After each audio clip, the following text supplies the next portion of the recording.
this meeting.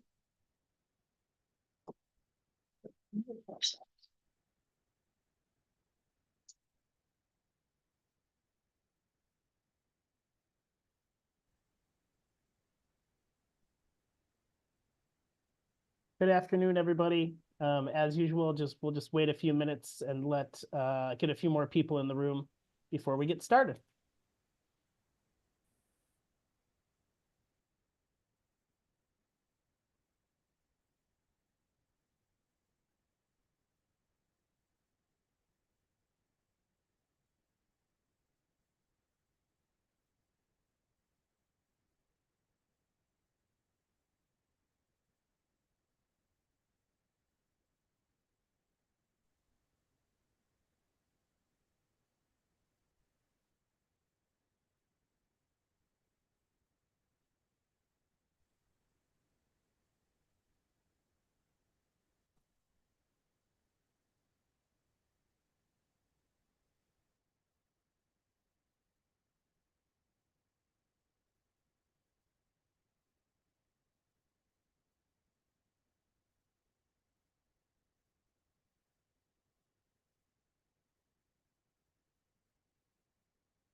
Hey, everybody, we still have people coming into the room, so we'll just give it one more minute and then we'll get started.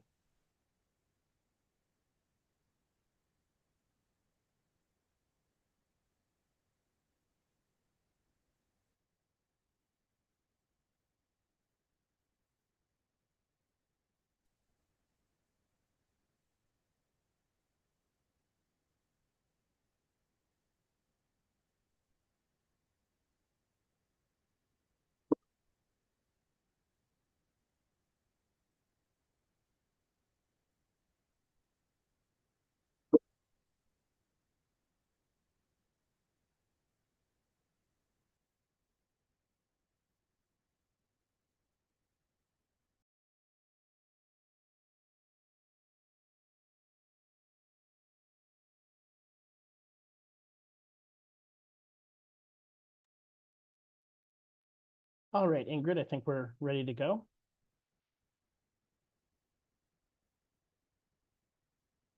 Good afternoon, everyone. I feel like I just saw everybody a week ago. Thanks for joining us for our CAUTAC meeting number 7 here on July 18th. I thought our conversation last week was just fantastic. So thanks for everyone for participating in that talk about development ready lands and kind of what cities and in some cases counties can do if they don't have enough development ready lands. And we will certainly pick up on that conversation a little bit later in today's meeting. But first, after our introduction here on the agenda is a brief presentation on the draft contextualized housing need that the Housing Needs and Production TAC has been working on. And then we're gonna, take that information and have a conversation about how to use the housing type mix to plan for needed housing locations. So those are the topics for our agenda today. But before we dive into that, Jenna is going to introduce our racial equity framework focus areas for today. Great, thanks, Steve. So for today's discussion, we will be focusing on accountability, and in particular, accountability as it relates to responding to the housing need allocation and housing target that is given to a city and ensuring housing needs are being met. So the key questions for this category are, what are the challenges and opportunities for accountability for DLCD and local government? And what are some ideas to address this? So today we'll continue our discussion from last week on development ready lands and discuss more deeply how cities can prepare land for development or redevelopment to meet the need.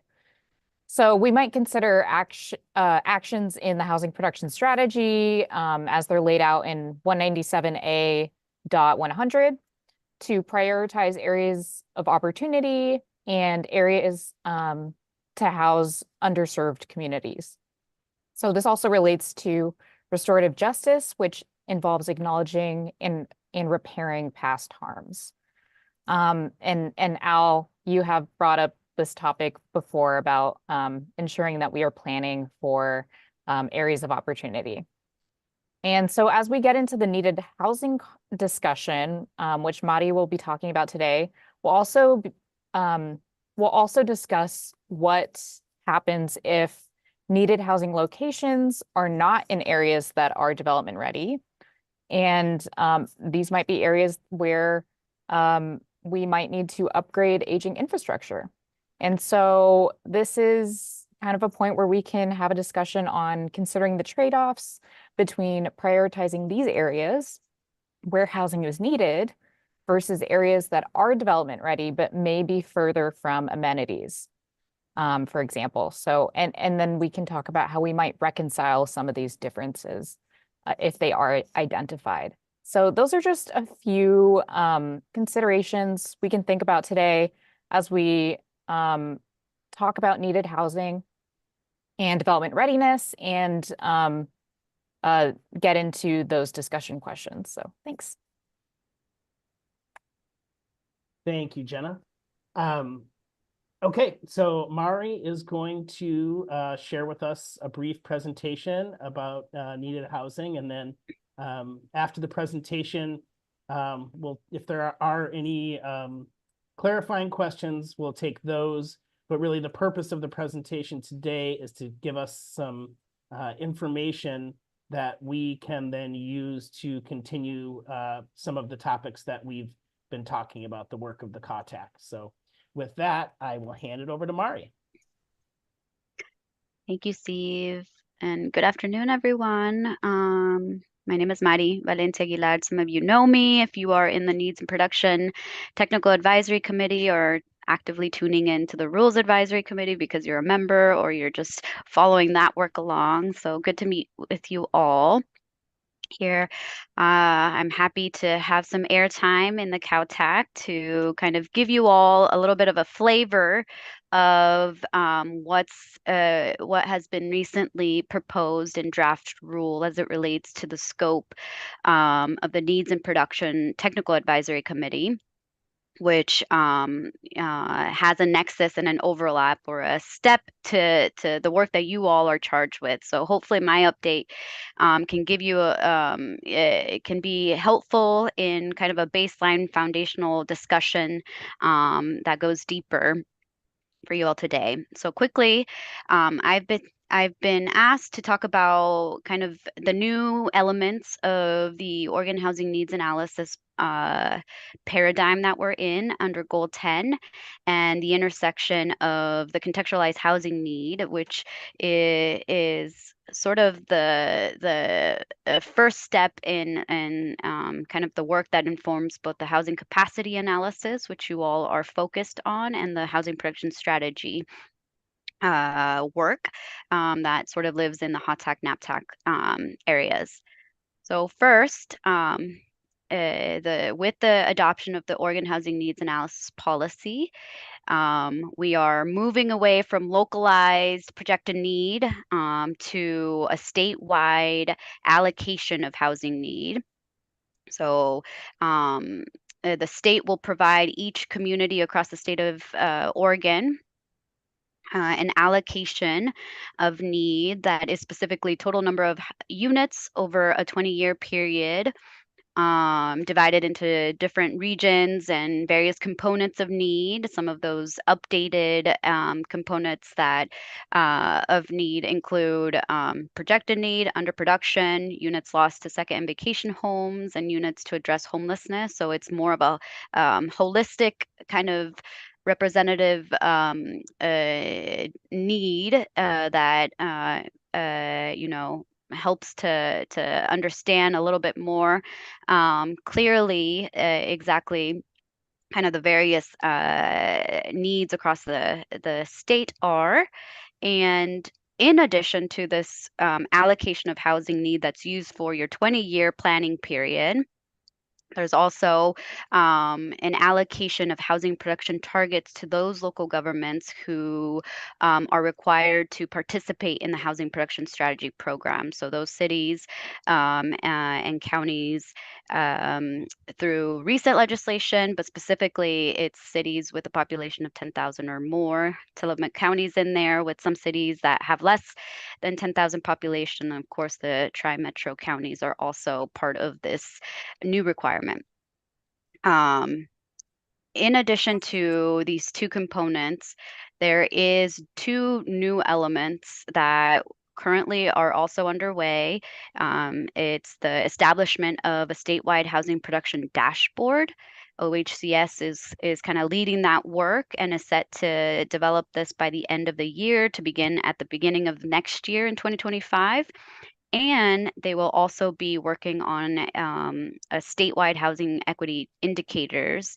And those indicators are helpful to a city to monitor kind of progress on equitable housing outcomes. So that is kind of basic new ONA elements. That's the kind of the paradigm that we're in now. And what a city does then is, with this allocation, is what I'll describe now is draft proposal rule for what a city does after a receipt of the allocation of housing need and the production targets, which is moving into a contextualized housing need analysis. So this exists. If some of you all cities have done an HPS, this is existing rule, or this contextualized housing need element is existing rule. But as I mentioned, just a couple weeks ago, staff have proposed draft rule for the public and for this process to kind of respond to. And so right now, what's in draft rule would be kind of a pulling the contextualized housing need out of the housing production strategy rules as they exist in Division 8, and instead having that stand alone to inform the HCA and the HPS work.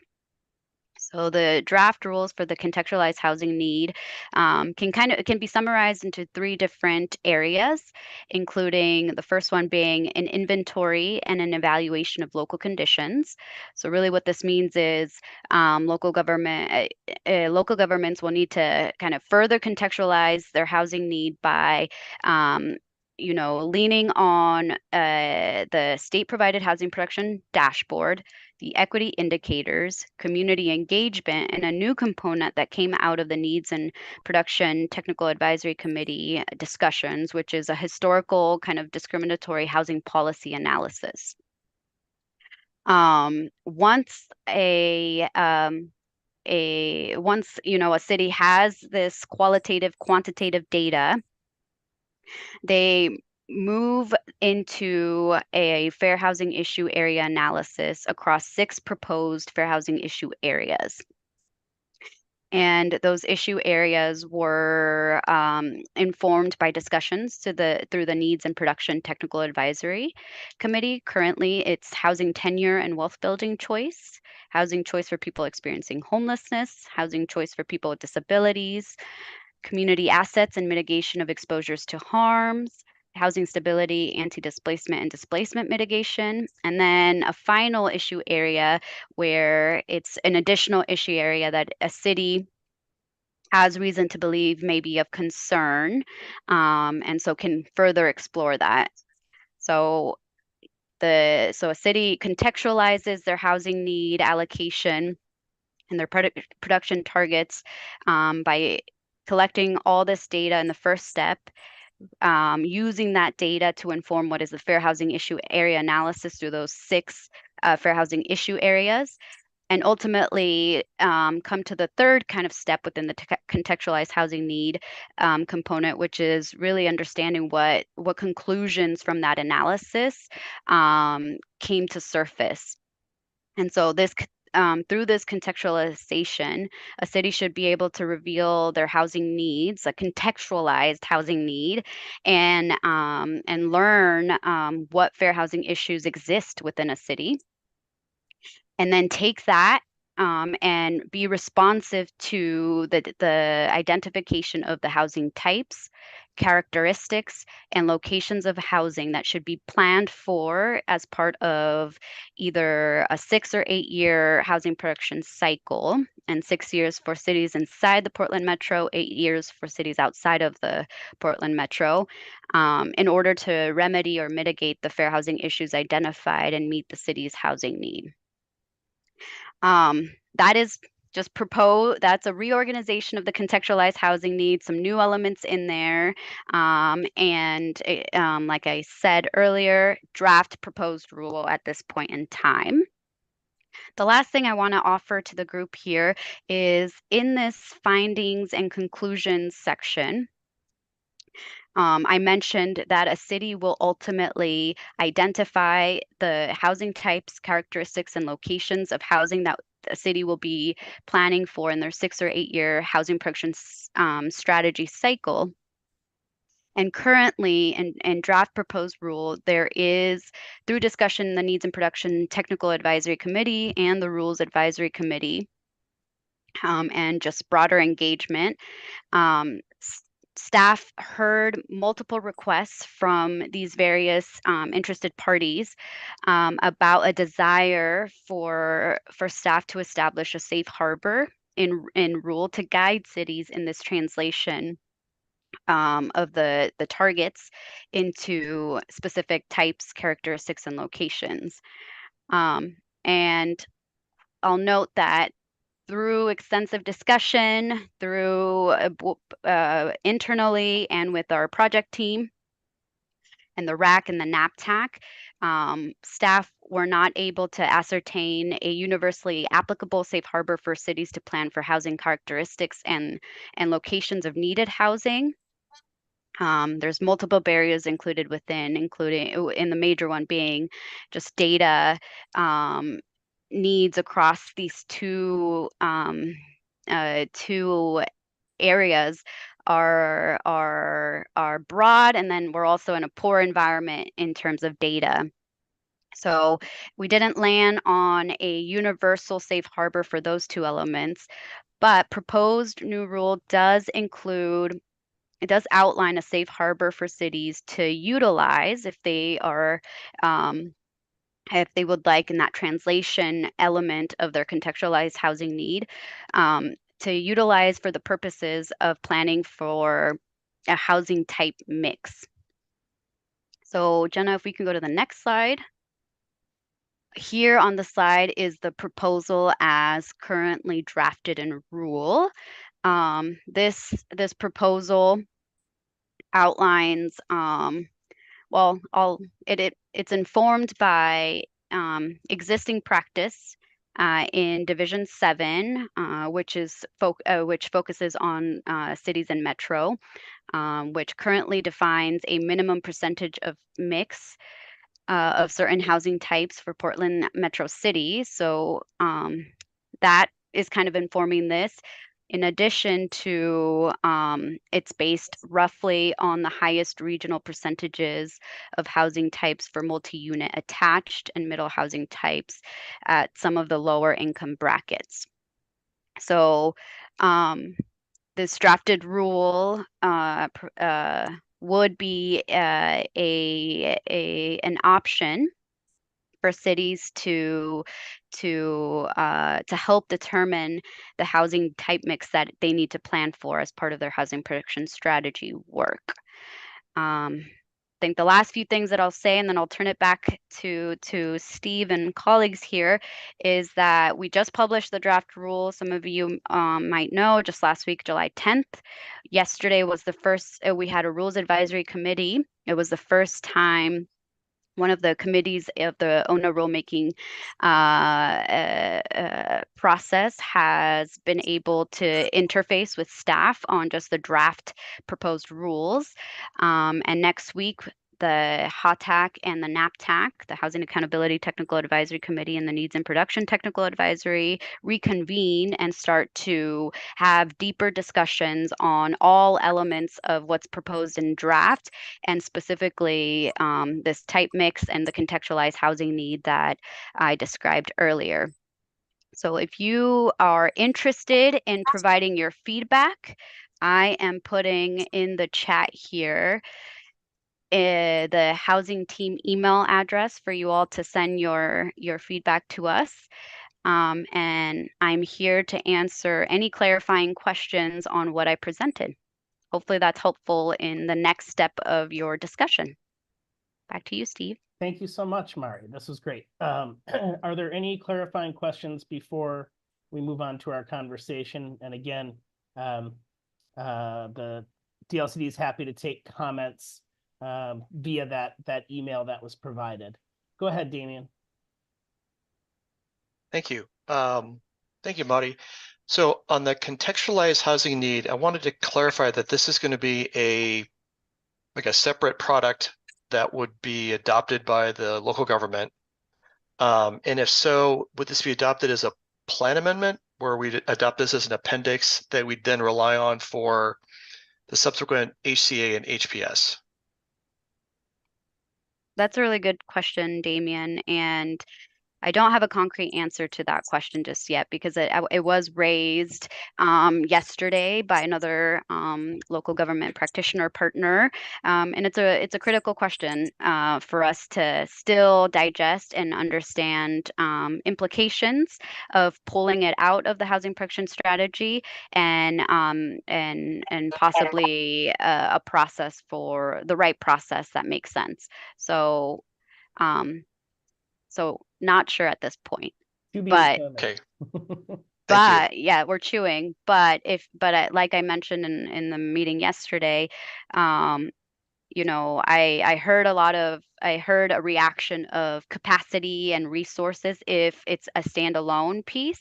And so if those are the concerns, send them our way. Those are definitely the type of things that we need to hear in order to understand if what's being proposed actually can be operationalized well with our local government partners. So thank you for the question. All right. Thank you. Thanks, Damien. Any other clarifying questions for Mari before we move on? Okay. Well, thank you so much, Marty. We appreciate your presentation and you joining us today. Okay, then we will move on to talking about what this information means for us and the work of the CowTAC. And to get us started, Madeline's going to give us a little context. Go ahead, Madeline. Good afternoon, everyone. Madeline Phillips, Public Facilities Planner, back with you again today. Thanks, everyone, for being here. Thank you, Madi, for your presentation. It was a great summary of the hard work that the Needs and Production TAC has been through thus far in our rulemaking work. And today, we're here to talk a little bit about how cities take that translation of needed housing, as you just heard described. We need your help thinking through how to translate the contextualized needed housing types and income levels that cities will get into zones and locations. So our work will focus here today on discussing how to zone for contextualized housing need, particularly in the context of that safe harbor that Madi described, which may look like several percentage numbers of different housing types. Many of you might be familiar with how housing needs analyses have been conducted in the past, where single unit detached housing and attached housing and multifamily housing were all given quantities or percentages in those documents. In this context, we'd see more refinement of the types of middle housing types in particular. And we would love to hear some discussion today around how to zone for those types of housing. In particular, should we be thinking about it in terms of how does the city show that they have capacity for the contextualized housing types and needs, knowing that when we zone for density and we zone for ranges, but typically, at least in my experience, we have seldom zoned for types of housing. And I wonder if there are thoughts about that before I launch into some of the rest of our discussion topics today. Brock, go ahead. So with House Bill 2001 from 2019, we have to allow middle housing types in all single family zones. And so if you are zoning an area as single family, then by default, you're going to have those middle housing types appropriately zoned for. As long as you're not hitting like a density maximum or something like that that exceeds it. But Okay, thanks, Brock. Other thoughts on this question? Alyssa? Yeah, I'm just thinking that the new housing is going to fall into two kind of categories of development land. There's going to be like your buildable land, your new urban areas, and your redevelopment. And I think you're going to probably have some different opportunities with a new urban area where you're zoning it from the ground up than with a redevelopment area. And I do want to say that, you know, what you said, Maddie, like we're zoning for density, but I think in some of the more rural communities, there's a broader range of housing zoning that isn't all for density. And so I wonder if we need to take that into consideration as well. So I'll just leave it there. All right. Thank you, Alyssa. Sarah. Yeah, kind of tagging on. I think you know, when we do zone for density by kind of default, sometimes we can zone for type, particularly the attached multifamily housing types. We have seen some of the cities, as Lisa just said, in some of the urban expansion areas trying to zone more for middle housing. So Beaverton and City of Sherwood kind of come to mind as they're kind of looking into that zoning for middle housing types only, or requiring a minimum percentage of the overall housing in that area to be middle housing types. So I guess the flip side of that is I worry a little bit about being too prescriptive, just because we don't want, the market's really going to, I think, provide guidance on what can be built to. So we got to find that balance, I guess. Thanks, Sarah. Damien, why don't you go ahead?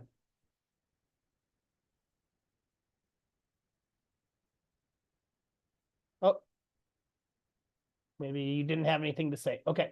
Damien, Nope. yep.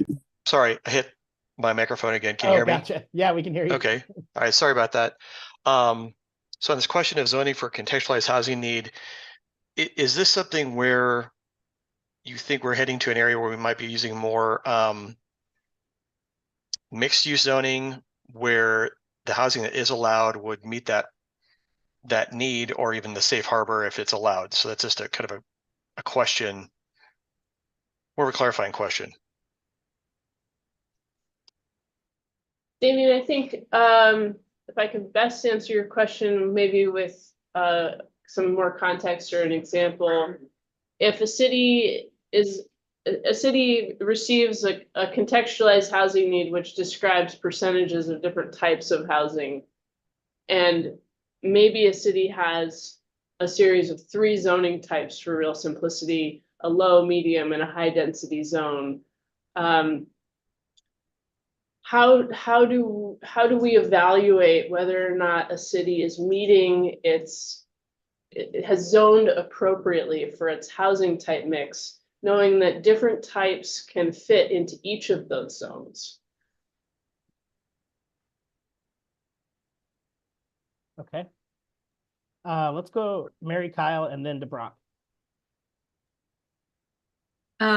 Thanks. I think what was it, Maddie was talking, was actually getting at a better descriptor of what we're talking about than words like density and multifamily, which I think kind of obviously have been meaning different things to different geographies, because it could just be duplexes. In some places is plenty dense, or a fourplex, but in others that's pretty low. So maybe just being a little bit more descriptive than that. And I think it's zoning for the variety of housing types that are called for based on the allocated housing need, particularly by income level. But I think we have to look beyond just the zoning to make certain kinds of housing possible. We have to also, or DLCD has to examine, the city has to examine, are they actually doing the other things to make it likely that that could be built? Like, are there height restrictions, FAR restriction, any of, setbacks that really render it expensive or impossible or very challenging to build the kind of housing that has already been determined is needed in certain locations, or throughout the city, wherever. So it's more than just zoning. And I do think that contextualized housing need, if we could talk about the housing at some point, we use density as a shorthand here, but it's really, we need to be, I think, more sophisticated and nuanced about that. Thank you, Mary Kyle. Brock? Yeah, I think if we move a little bit to form-based zoning for those areas, you can get higher density while still, kind of maintaining, a lot of people care about, like, I don't like the term community character, right? But just kind of like the consistency, like, across the neighborhood of it, right? You don't want like super tall buildings next to like super short buildings, right? So I think doing more of a kind of form-based zoning might be helpful there. Additionally, I was just up in Spokane and was hearing from one of their planners, and they were saying that they were able to get more middle housing in, like particularly quadplexes, I think, because they raised their maximum height from 35 feet to 40 feet, but that extra 5 feet was enough to be able to capitalize on that opportunity in a lot of cases. I'm not sure how applicable that is in different cities in Oregon. I'm not familiar with all of your local codes, but potentially something to consider. Great, thanks, Brock. Martha? Thanks. I agree with what Mary Kyle said. It's not so much about zoning. We used to zone for housing types. We are no longer allowed to zone for housing types in a lot of our zones. It's really, I mean, if you look at low density zoning, middle housing and single family are allowed. And so if you're going to say that you have to zone for 25% of your housing stock as middle housing, well, sure, we already do. It's all allowed in our single family zones. I think the question is, it's not so much the zoning. I mean, obviously you have to show that you could accommodate that, right, under your zoning, but it's really about the other things that you're doing. Maybe it is getting rid of height restrictions. It's about those other actions to sort of facilitate or promote, or I have not coming up with the right word, housing to actually develop in those forms that you want or need. And so I feel like a lot of people blame zoning for a lot of things. I know like in urban unincorporated Clackamas County, we are zoned for a lot more housing density than we see being developed. And I think really like for us, it's going to come down to how do we get those things that we need on the ground? Great, thanks, Martha. Al, go ahead. Thanks. I just wanted to second again what Marika was saying. What we're looking at here is the likelihood, trying to create a situation where you have a reasonable likelihood that you're going to get what you need, where you need it, when you need it, at the prices you need it at. And housing types are a very, very small piece of that puzzle. And they've certainly proven over the years to be a hopelessly inadequate proxy for affordability or locational choice, those other kinds of things. So I'm fine with it being a safe harbor for housing types, but it's extremely important not to assume that that's going to solve or address other problems and other goals that are within the scope of the housing statutes and goals. So we're hearing some kind of common themes here, that it's not just zoning, it's the other things that makes the types of development we're looking for feasible. Any responses or thoughts on that from the DLCD folks? I know we also want to talk a little bit about distribution, but just wanted to revisit with you all before we move on. I appreciated hearing from folks about the development criteria that you all have cited, height, setbacks, floor area ratios, things that usually projects come down to in terms of being able to pencil out or likelihood of success. I appreciated also hearing about the likelihood of production in those places. I think where I'm still missing or have disconnected is how a city shows that they can accommodate those housing. You can say that all of our zones accommodate a type of housing like townhomes or other types of attached units.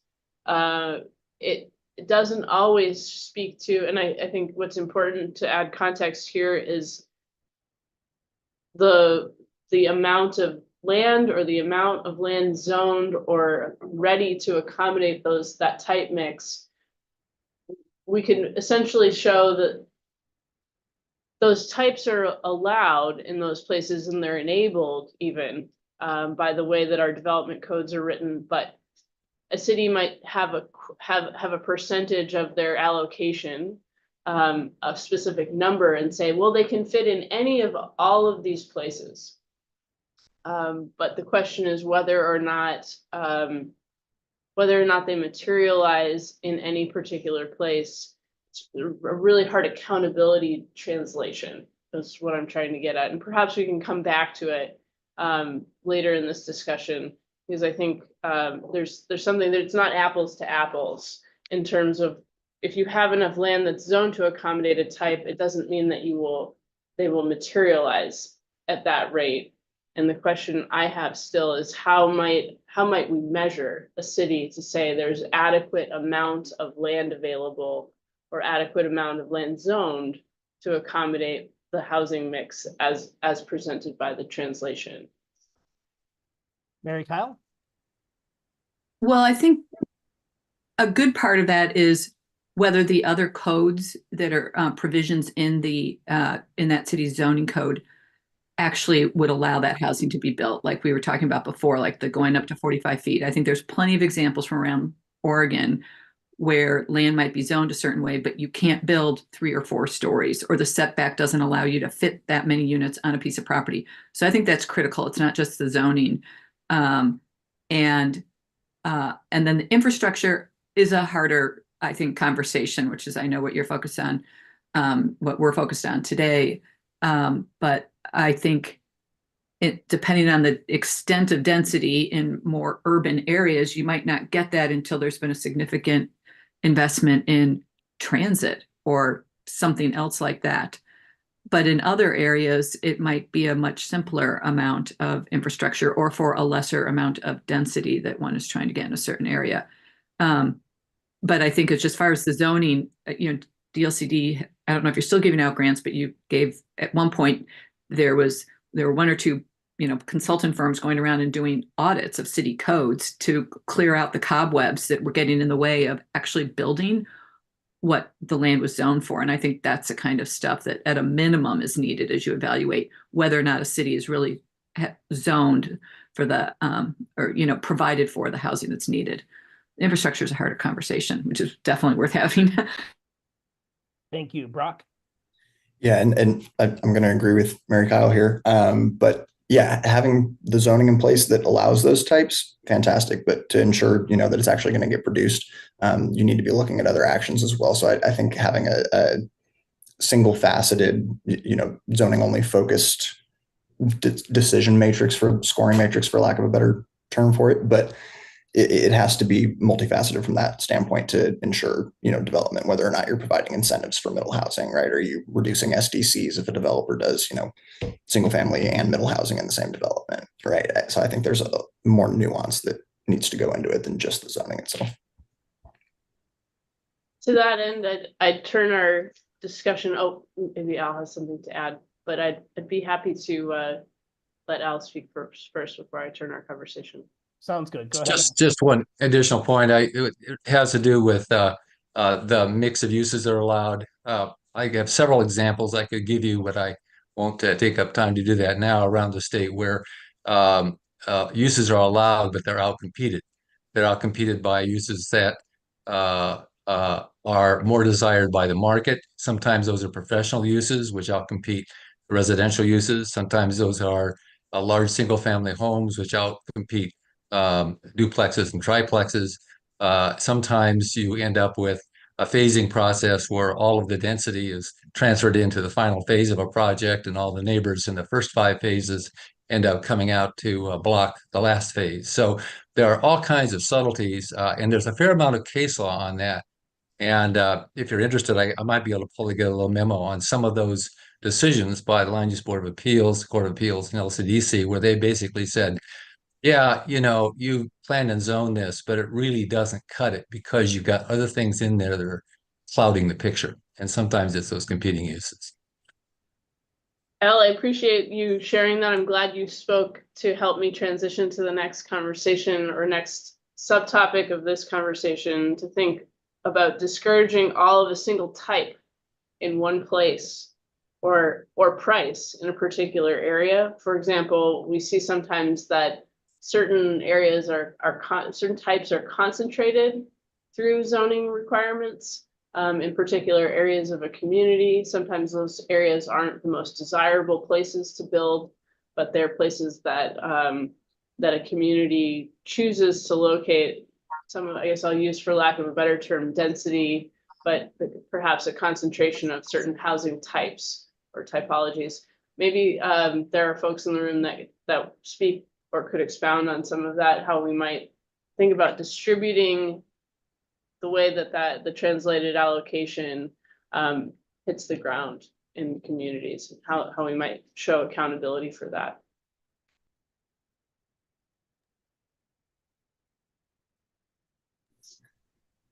Start us off, Brock.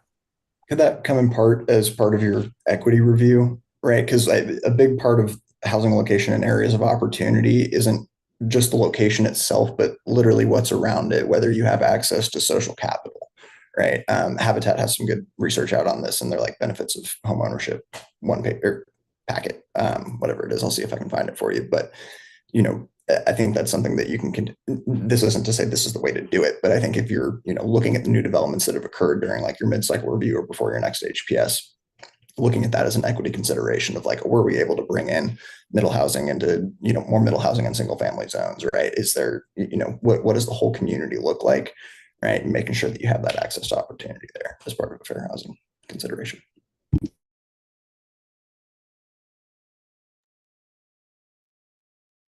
Other thoughts on this question of distribution? Alyssa. I guess I just kind of want to jump ahead to the conclusion of what happens if the answer is a city doesn't have enough capacity, right? There's a target and either the zoning or the land or whatever it is, and the answer is you don't have the capacity to meet the need.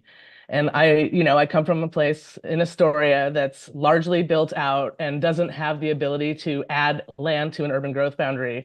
And so it's sort of like, what are the tools you're going to be able to bring to bear? Or like, what's the answer to the equation? It's not always going to be land. I think we know it is infrastructure. Do we start saying, hey, the tallest building in Astoria is 4 stories, but now in order to meet your target, you're going to have to zone for everything being a minimum of 8 stories in redevelopment, or any new development is going to have a regulated mix of types and income levels. And so I kind of get where you're going, Maddie, which is what happens if a jurisdiction doesn't have the ability to do it. And I think that's actually a useful way to look at it, is what could we bring to the table to make sure that we have a range of solutions that meet different community needs.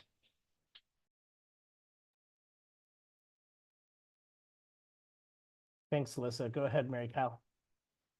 It's just a part of it, but I think is making sure DLCD and OHCS are coordinating on where OHCS prioritizes its affordable housing funding in those areas that have been identified as the areas of opportunity in particular cities. So it's a coordination between the 2 agencies, and also with other agencies that provide infrastructure, like ODOT and Business Oregon's various funds. Damien? Thanks. I wanted to take a stab to see if I'm following and if this sounds like the answer moving in the right direction. So what we'd be presenting to DLCD at the end of the day with our plan amendments is a series of potential changes to our development code to show that we're allowing these types of housing. These would be tied to changes potentially to our plan map and zoning map so that we could demonstrate how these are arranged spatially and maybe in areas that they weren't before, but also attend that back with findings that shows here's how we're trying to distribute a housing mix around different areas and tie that into our public facility planning to show either in a 20-year CIP or maybe in the 5-year CIP, here's where these projects are going to get built so that we can encourage the development of these types of housing.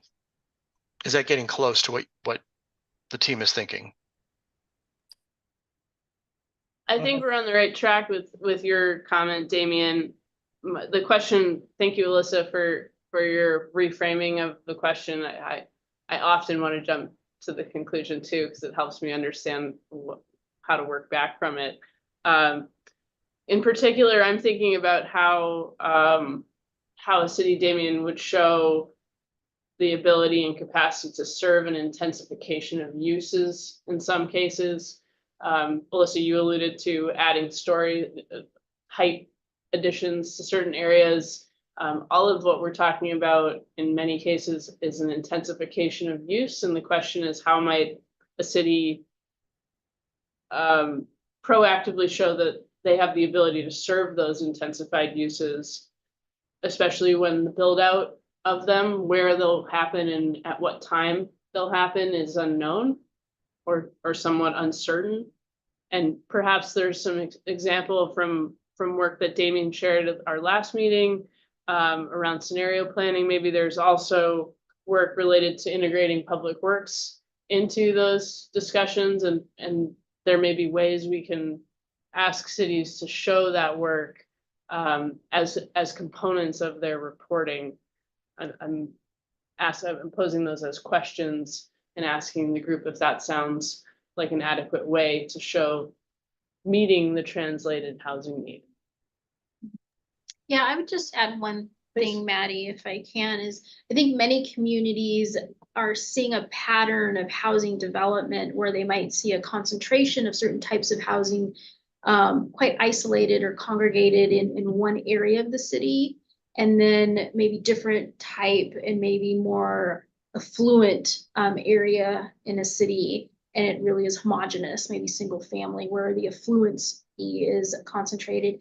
And so really looking at when a contextualized housing need, when the analysis is performed, what are the different aspects that a community is looking at? So as planners, we're looking at, these are the types of, this is the number of units we need, and how do we accomplish that for households at this income bracket, at that income bracket, what housing products might be able to provide closer to that price accessibility.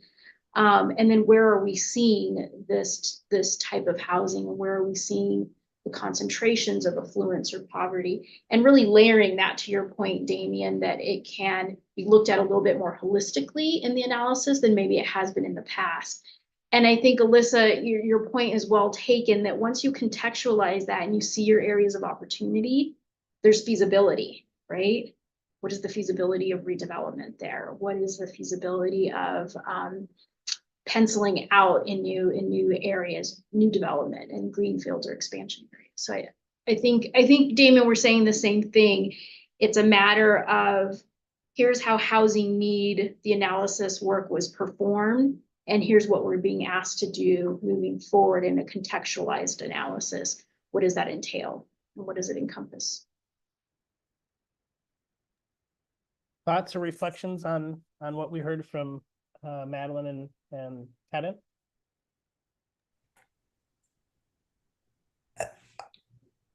I guess this is more of a sequencing question, right? Because we have, in the kind of pathway that Mari laid out at the beginning, right? You go through, you get your target, right? Contextualized housing need, then you go and you get eventually to your HPS. But I think this is kind of one of those questions where it can be difficult to draw the line between like which of this is a land issue and which of this is a production strategy actions issue. And so I think, kind of having some like, yes, your housing production strategy, right, needs to be based on what the land is able to support based on its zoning infrastructure, et cetera, et cetera. But also I think kind of as you're looking for those lands and how you need to do that, I think kind of having to like go forward a little bit so that you can build the base, right? And say, okay, like we know we need to do this to make this area support these types of housing, right? I think there's a little bit of crossover. So I don't think it can be fully one to the other. I think there kind of has to be a little bit of back and forth. Thanks, Brett. Other thoughts or reflections?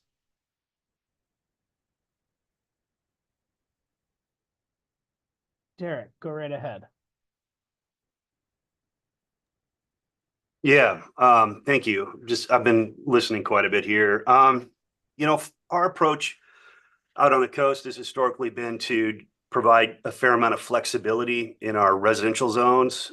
So in a range of different density opportunities, and then making sure that we scale our infrastructure to support, I wouldn't say build out, but the higher end of that spectrum, so that we're going to have the lift stations and the mains and so on and so forth in place that are likely to be able to handle the demand should we see a higher number of units in certain areas. I think we need to be, when we're here in the broader context piece, I think if you have something like that where you provide flexibility on the zoning end, but you are keeping in mind your infrastructure constraints, and then pair that with incentives, be it property tax exemptions for affordable housing, be it an affordable housing excise tax, but you put that program in place where the city can actually be a player and partner to help achieve or help see more affordable units hit the ground. I think that's really, that's where we felt we can go. I want to be cautious about putting too much pressure on cities to achieve affordability targets, because we don't control the market pricing, so on and so forth. A lot of what goes into construction has to do with, mobilization costs, construction materials, labor costs, all of which we don't have financing, none of which we have control over. And even when we're talking about zoning, we're talking about, height limitations. I'm going to keep in mind, we don't see 4-story construction in large part because of the additional construction costs. And much of that ties to your building codes and, secondary points of egress off the 4th floor. I can start going in, into your fire code and some of the fire safety requirements that begin to trigger as you do multiple stories. There's a lot that goes into that. And I think we want to keep in mind that I think really on the zoning and side of it, I would really want to emphasize providing a range of housing types that you believe you can reasonably support with your infrastructure, and then putting in those other programs to support affordability where you can. Thanks, Derek. Oh, Yeah, I'm sorry. I'm hoping I can jump in here a little, Steve. Derek, before we move on to Mary Kyle, just a quick question on, as you're looking at where your infrastructure can support intensifying use, or to what degree, and the types of housing, and when you see areas of your city where you could really utilize greater intensity or a zone for higher density, but you're held back by infrastructure. Some of the strategies or action items, what do you feel is within your grasp, within a city's local control, to say we want to see more types of housing here in this area, and we know our infrastructure is not there yet? So the tools and the actions that are within the control of a local government, what could show progress towards realizing that? Well, one, you want to make sure your facility plans are up to date, so you have a good understanding of the condition of your infrastructure, whatever your limitation is a water system, wastewater system, or you got pinch points on your stormwater system, or is it a major transportation issue you're trying? What are your pinch points that are really driving that? And what sources of funding can you bring to the table to incrementally address it? And what really is that point where you no longer have capacity? So that's sometimes a little bit of a fluid question, in terms of whether or not, at what point you absolutely have to upsize that wastewater main because it's backing up now and it's causing impacts, on other properties, or at what point is too much congestion in an intersection that you've got to address it, and then you start programming this stuff in your capital plan. There are various tools that jurisdictions can use to fund infrastructure. And they're different depending on where you're at. I mean, for us, we've been pretty successful in partnering with the other taxing entities in our area to get urban renewal districts put in place, which is tax increment financing is a pretty powerful tool for funding infrastructure, and one in which we can be quite strategic in terms of how we use it and how we leverage other dollars from the state and federal government to make those projects happen. Yeah, I was hoping you went right where I was hoping you would go, of utilizing local resources to leverage external, what that looks like in planning before, say, a moratorium on development because of infrastructure capacity, and what that looks like to take your local steps and then leverage that into whether that be state or federal or other agency partners that have to step in. Thank you. I appreciate that, Derek. Yeah, you bet. Mary Kyle, and then Alyssa. I think there's to the question, I'm sort of forgetting, I lost track of it a bit, because that was a really good discussion of what can we do to more ensure that the kind of housing that we want in certain areas is getting built. And I think there's a lot of tools in the housing production strategies that we can dive into, or not right now, but should be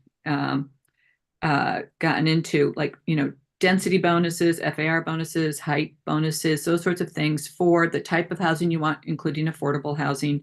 And cities do a lot and can do a lot to make housing more likely to happen. It might not be that they're out there with the hammers and nails themselves, but they can both get out of the way and make it more possible, including through measures that make it less expensive to the builder, whether it's an affordable or market rate builder. Like, is there surplus publicly owned land that's available for housing, particularly affordable housing, that the city or some public entity could make available? Has the city adopted a CET that can be used to help with affordable housing? Is the city able, and it's not true for all cities, certainly, to do an SDC reduction or waiver or something like that?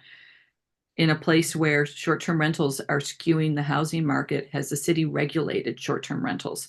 Have they gotten out of the way, meaning, with off-street parking requirements and all that kind of stuff? So I think diving into the housing production strategy will illuminate some of those things. And, that doesn't necessarily mean a developer is going to come in right away and build, but I think it makes it more likely and can reduce the price. I also know there's a tool that was adopted by Metro, I think before anybody here was involved, who was once involved in Metro, was involved with Metro. But I believe Metro adopted into its code a prohibition on single family housing in zones that were designated multifamily. It's a pretty simplistic regulation because so much multifamily zoned land was getting lost to single family development, and that capacity was slipping away. So this would have been a couple of decades ago that they adopted it. I don't know, maybe Al remembers it, who's not here right now. I guess he left, but anyway, not sure if it's still on the books, but that was adopted. Thanks. Alyssa? Yeah, I'm just gonna jump right in on top of what Mary Kyle was saying. I have no knowledge of that Metro thing, but I do think that don't underperform in zones that are zoned for high performance is a principle we should adhere to. But what I'm hearing in this conversation is there's kind of I don't want to call it a spectrum, but like a gradation between capacity, feasibility, and likelihood. And I feel like the tools that Mary Kyle were laying out speaks to somewhere in between. Capacity is zoning, land, infrastructure. You can measure that. And then the feasibility question is sort of like what some of you guys have been saying around what's the market going to do, what kind of types are going to happen, what other access is around. And then the likelihood category is how many things is the city bringing to bear, the jurisdiction bringing to bear, what other financial tools, what other performance bonuses, what other regulatory barriers have been addressed.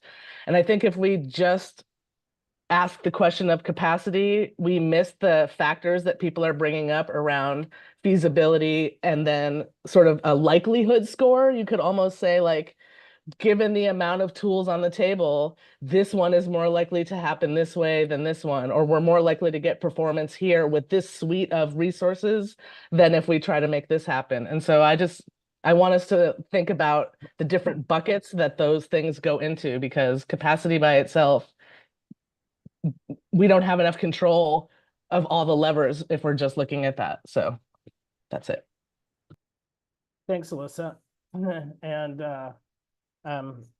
Heather submitted a few comments. I'll just read one of them here. Regarding geographical zoning, I'd be concerned if we started going to an almost pro forma analysis of the whole city to demonstrate that certain parts of the city are likely to develop with certain types of needed housing in that area. Rather, geographic incentives as suggested for those housing types or price points might work. Financial or expedited building plan review or other process initiatives. Derek, go ahead. Yeah, I was just gonna, with respect to single family, we've had some success out here, really just more focusing on what kind of density we can get in housing developments, and there's still a place. I think one thing to keep in mind, I mean, we've had a lot of cottage development out here on the coast where you're talking about, less than 1,000 square foot of finished area, single car garage. You're on a 2,500 to 3,000 square foot lot, and that has a direct correlation to affordability. So, and there's a place for that, and you get a pretty substantial, I mean, you're over 10 dwelling units per acre at that point with that kind of development, where I think we're around 13 on that particular project.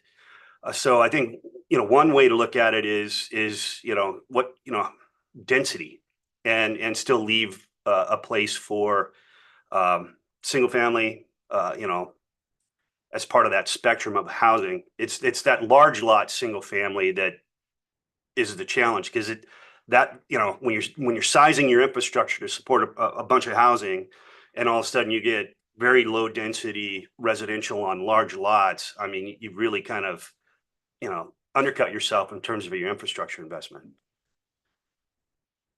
Derek, thanks for that, and it's a really good discussion segue from this topic into some of the discussion around development ready lands and capacity, and how cities show that they're ready to correlate, or they can correlate some of the HPS strategies with some of the work that we've been talking about around the development ready land analysis. So I want to pose a question.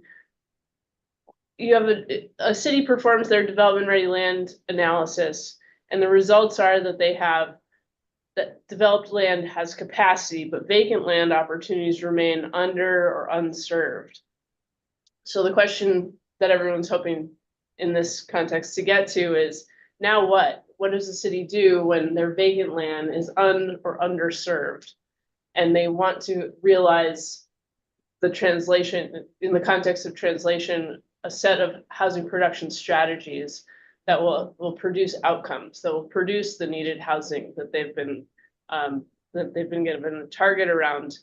I'm wondering if there are some thoughts in the room around goal setting that's consistent with housing capacity analysis work, critical or mainline infrastructure investments. Derek, I want to use your comments as an example, because we've got opportunities that have large lot opportunities that may have very low density construction on them. And you said something really critical, that you sized your facility plan to accommodate the higher end, or the larger end of the range of density, which inherently encourages or incentivizes through costs. A larger water line diameter costs more than a smaller one, And if you're building a lower density on that lot, it inherently puts more cost onto that lower density unit versus a larger or more dense development that might be able to externalize the cost of that. And I wonder if there are other similar practices that cities, the folks in this room might put forward around bringing consistency between how cities identify sites that are underserved but vacant and therefore opportunity areas with how cities go about making critical mainline infrastructure investments.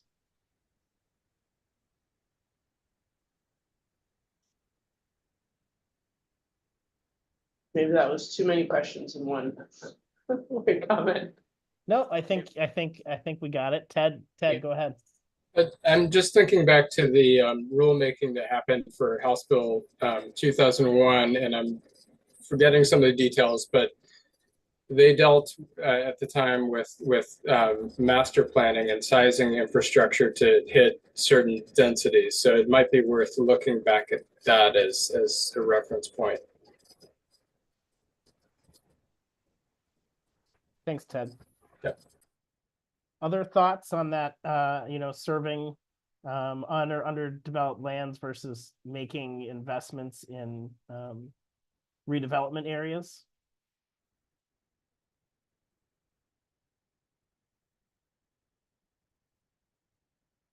Maybe it was too many questions. No, I don't know.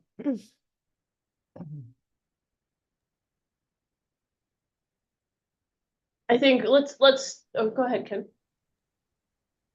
I can share some thoughts. I'm not sure I have any good answers, but I mean, and so I don't know how the city of Gresham's practices match or differ from other folks, but we have pretty robust master plans, both for our existing communities and the urban growth boundary expansion areas. And we're lucky enough to have a pretty robust asset management plan. And so for the built areas, we have a pretty good sense and we stay ahead of any needs that we have to be able to infill. And we have a certain amount of vacant land that can be reasonably sized subdivisions, but those are rapidly dwindling. And we also, I think we can fairly easily support infill, right? Because we have enough safety factor in our infrastructure that's not a big impact if you're just doing the kind of thing that we feel like Portland is doing, where they're mostly built out and they're just doing additional density lots at a smaller scale. But Portland, correct me if that's wrong. Our biggest challenge, like I mentioned last time, is our greenfield areas in the urban growth boundary expansion. And we haven't really cracked that nut. We've been trying to think about it for a long time, creative financing. I mentioned at the meeting last week about how we invested in infrastructure for wastewater to bring it to the valley, and it kind of burned us a little bit just with timing and economics. Ideally, so if you're working in the built environment, you've got waters and sewer right in front of you. And so the proportional cost that they have to invest on infrastructure is small. They just have to build out their land, the infrastructure that goes with that, and then tie into our infrastructure. That the next least costly would be if they go into our urban growth expansion areas adjacent to the infrastructure that's there. But that's what we found, and that was part of our naivete early on, is to think that they're going to build from the existing infrastructure out. But that's not usually where somebody will sell their land, or where they can aggregate enough property, or where there's the least amount of overlays or encumbrances, natural resources. So they might just pick some spot that's 1,000 feet away. Then those costs are phenomenally high, right? To be able to bring the infrastructure to their site and to develop it. And so those are the kind of issues we're running into. And again, I said I didn't have answers necessarily, but those are our challenges. Ken, I appreciate you highlighting that. The question that came to mind for me, in perhaps a better way of asking the question I had asked previously, is what can cities do to assure that proportional costs of those major infrastructure elements are available for individual projects? So knowing that you have areas that are underserved or unserved, and no one individual lot, let's say in a scenario, can truly afford to provide that mainline or large infrastructure investment without significant cost burden or disproportionality. Are there ways that cities or communities rather might go about making sure that those costs are proportional through different tools and tactics in their either through planning work or through infrastructure analysis? Yeah, well, we've relied upon reimbursement districts some in the past, but that still leaves the burden on the developer to carry the cost up front. But they have a mechanism to get the incremental additional cost from the development back over time. But to be honest, it really has to be a pretty large development and some developers that are willing to step up and do it. It's not a readily available tool. Frankly, it's not much different than cities, right? That we have a certain amount of either rates or system development charges we can use. And then if we get more creative, we can look at bonds or low cost loans at the state or federal level. And we've done all of those things, but at a certain point, you can't continue to, for anything that you have to pay back, you can't continue to take on the upfront cost, even if it is a good deal and a long payback. And so I wish I had a better answer for your question, but other than, the loans that we can look at and reimbursement districts, we haven't found a very successful tool to get it done in any kind of regularity. If I could throw out one other thing, kind of unrelated, but it was mentioned in passing. One of the things we have found is that we take a pretty serious look at when we do our master plans at making sure we have adequate capacity for the life of the build out plus some safety factor, because the incremental cost in going, for example, from a 12-inch pipe to an 18-inch pipe is tiny compared to the investment of the overall project.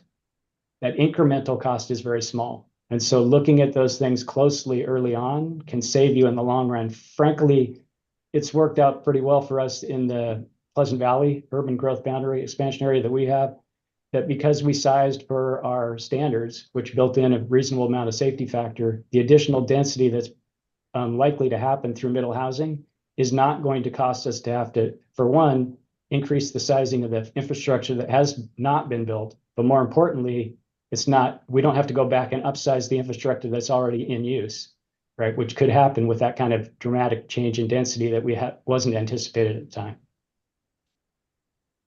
Yeah, I cannot put you on the spot any further, and I see a couple other hands here. So maybe if you want to answer this, or if we want to have other jurisdictions answer, but just looking at the different areas between what was referred to as the catalyst site in Rockwood, in Gresham, and what were those steps and tools that the city had to utilize to make it both feasible and likely that a developer would come in, versus Pleasant Valley, the tools and the incentives and what actions locally you could take to make it both feasible and likely to see the development. And that's changing in Pleasant Valley. You're seeing a different type of development than you originally expected, and the environment's changed. But I'm curious how those two differed, because one is in a very built environment while the other is in an expansion or a greenfield area.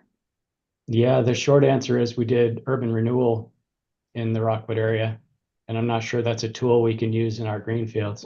But I'm not the expert on that stuff for sure. Derek. Yeah, to the question about what we do in terms of partnerships with developers to address infrastructure deficiencies that's preventing them from moving forward with a project. There are a few different things we've done, and it really does depend on the scope and extent of the infrastructure deficiency and scale of the project. There, timelines in terms of the anticipated construction, a lot of factors that go in with that, but we generally try to maintain some capacity on the SDC front where we can draw on that and do improvement agreements with the developer where we reimburse them a portion of the cost of getting that water main extended to their property or sewer main extended to their property, or help them with the cost of that transportation improvement they need to bridge from their property to the existing transportation system, whatever that is. We've got a number of cases where we've done that.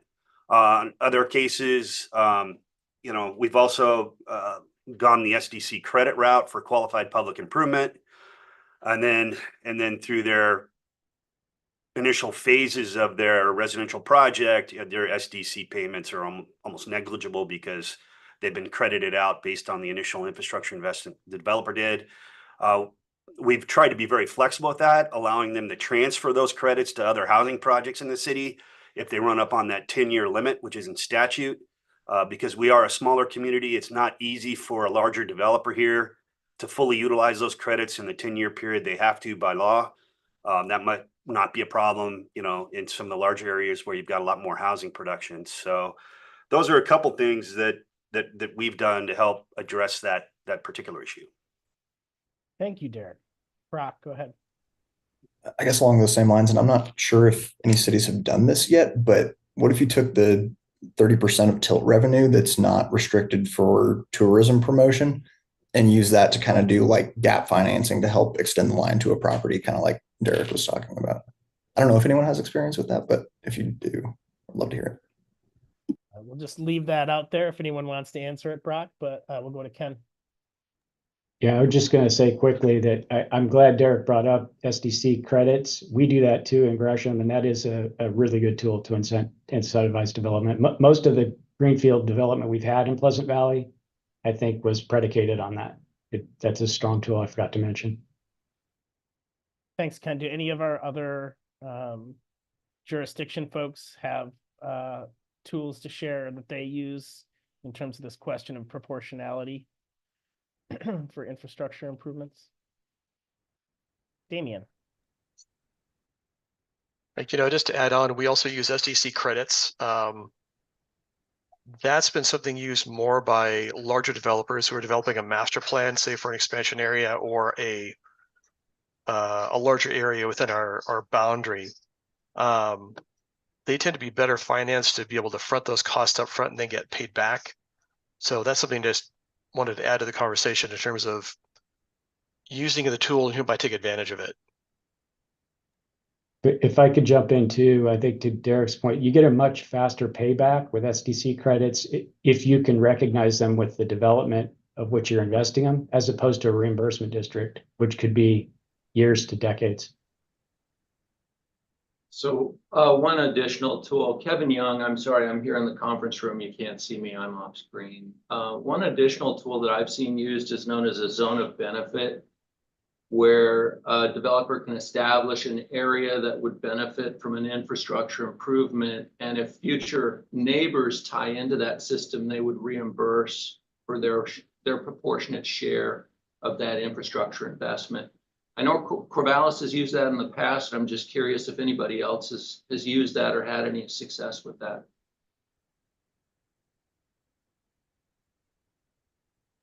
From what you've described, it sounds like what we call a reimbursement district. I'm not sure if there's any nuanced differences, but it sounds, and we do utilize that, I mentioned earlier. Okay. Just different nomenclature. Thanks, Ken. Yep. I think there's one other way of interpreting that. There are projects that have a special assessment cost. So there's the reimbursement district on the private side, and there's a reimbursement district that's established on the public side. Public side says we're going to build this piece of infrastructure, and we expect everyone in this area to reimburse for the costs of it, as opposed to using reserve funds that are borne by ratepayers. Consequently, a reimbursement district that Ken described is in effect a zone of benefit, a private side investment in which private funds are used and then are reimbursed privately over time. So like a LID, a local improvement district concept. Very similar, yeah. Okay. So what I would say, at least in Gresham, is that we do reimbursement districts for private and public. So our city, and I mentioned at the end of last meeting, our city has taken on doing some infill for sewer projects to bring sewer to areas that have pockets of, half a dozen or so homes that are otherwise unsewered, and where a single property, if it developed, would have to carry the full burden or create its own reimbursement district. We'll create a reimbursement district ourselves and front that money and build the sewer, and they will pay us back exactly the same as our private developers would do for their infrastructure. We also have the LID option, but that's an option where all of the owners of the property, at least in Gresham, all of the owners of the property have to upfront the money, and then we will build the project for them. and that's less viable because with the reimbursement district, it doesn't burden anybody initially. They only carry their proportional cost at the time they connect. Thank you for those suggestions. One of the ways that I'm also curious just to investigate this and this is also tie back to housing production strategies and ways that cities can go about activating vacant land that might be underserved or burdened by the fact that are limited in capacity by the lack of service. Are there ways process improve? So we've heard alluded to master planning for greenfield development. Are there efforts that are more refined than a facilities master plan, but less specific than an individual project that cities go about taking, say, an area that is currently developed or has partial vacancy, for example, and go about doing an area plan and specifying those upgrades that might be required as a result of increased density allocation? So the city decides that this would be a ripe opportunity for greater intensity of development, but we know that the services that serve that area are undersized. Are there ways that cities have gone about doing this, and or ways that you've cleared a pathway for success for those intensification of uses or upzoning? Go ahead, Derek. We actually do refinement plans, infrastructure refinement plans. It's something we've commonly done over the years as part of our urban renewal program. That's just because, you know, with our facility master plans, there are certain areas where you just don't get into the granular detail that you need to really flesh out what the needed improvements are. You deal with it more in macro scale. So we'll do a refinement plan and pin down exactly what needs to be done, and then program that back in as more specific projects in our urban renewal plan for future phases. So that's how we've tackled it.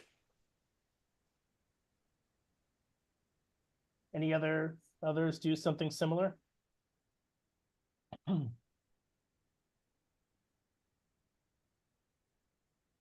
Derek, do those refinement plans ever consider parcelization or types of housing or any details related to some of the pre-evaluation cost or feasibility? They take into consideration, you know, anticipated levels of development. They would take into consideration, you know, I mean, the developers' contributions or anticipated contributions towards that. I mean, you have quite a bit of flexibility when you do a refinement plan of that nature in terms of how you want to frame it. I did want to a previous discussion though, just very briefly, you know, we're a small community. So when it comes to how we go about contributing resources to address infrastructure deficiencies, we're very sensitive to the administrative burden a particular solution places on us. Because I'm going to use reimbursement districts as an example. We typically shy away from them just because our capacity in our finance department, you know, it's difficult for a smaller community to manage some of those more time intensive and programs that stretch out over many years. So just wanted to mention that. Thanks, Derek.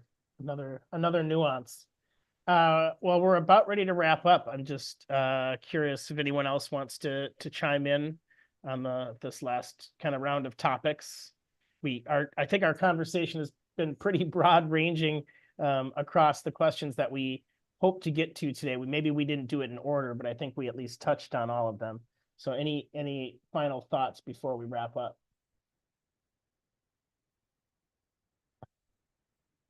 All right. Karen, do you want to reflect on maybe what we heard today? Yeah, I think for us, well, I want to touch on a couple topics, and then I want to talk about, you know, when we think about staff writing draft rules for what development readiness could look like, or how we do the analysis for showing that we have sufficiency of development readiness. But first, I thought just touching on the topics of I think Damien and maybe Brock were talking a little bit about really what is the analysis that's being performed and some of the sequencing of that analysis that is happening of here's my allocation for housing need, here's a production target. How can my city respond to that and contextualize what does that mean for the characteristics of housing we need, the locations of where we need housing, what are these types of housing to meet our community need?